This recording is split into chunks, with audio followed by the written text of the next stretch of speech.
آگے دیکھیے قرآن پھر کہہ رہے ہیں کہ یعنی آج کی رات کہ جب عبادت ہو چکی رسول خدا کی، 40 دن گزر چکے، تو پھر فرمایا خدا نے کہ آج کی رات طبیب و طاہر، محبوب و معصوم اور عطا کرنے والا ہوں، یعنی کہ ایک اولاد آپ کو عطا کرنے والا ہوں۔ فرمان خدا بندی سن کر پیغمبر اکرم حضرت خدیجہ کے خانہ شرف کی طرف تشریف لے گئے۔ محسن اسلام کا بیان ہے کہ میں خلیت و تنہائی کی عادی ہو چکی تھی۔ جب رات ہوتی تھی تو اپنے سر کو ڈھانپ لیتی تھی، پردے گرا دیتی تھی، نماز پڑھنے کے بعد گھر کا دروازہ بند کر دیتی تھی، چراغ بجھا کر بستر پر آ جاتی تھی۔ اس رات میں نیند اور بیداری کی ملی جلی کیفیت میں تھی کہ اچانک میرے دروازے پر دستک ہوئی۔ میں دروازے پر گئی تو آواز دی کہ اس دروازے پر دستک صرف محمد مصطفیٰ صلی اللہ علیہ وسلم ہی دے سکتے ہیں۔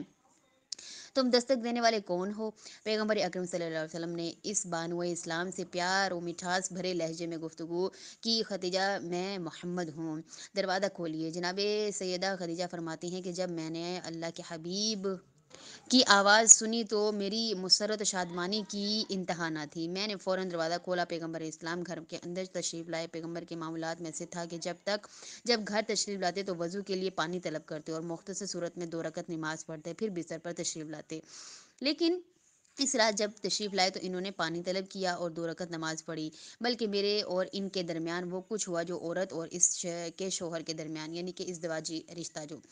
جناب خدیجۃ الکبریٰ کا بیان ہے کہ مجھے ذات کی قسم جس نے بلند آسمان کو بچھایا اور پانی کو زمین کی گہرائیوں سے جوش کے ساتھ نکالا اور زمین پر جاری کیا، جو ہی مجھ سے آپ ایک طرف ہوئے، میں نے اپنی بیٹی حضرت فاطمہ زہرا سلام اللہ علیہا کے وجود کی علامت اپنے بدن میں محسوس کی۔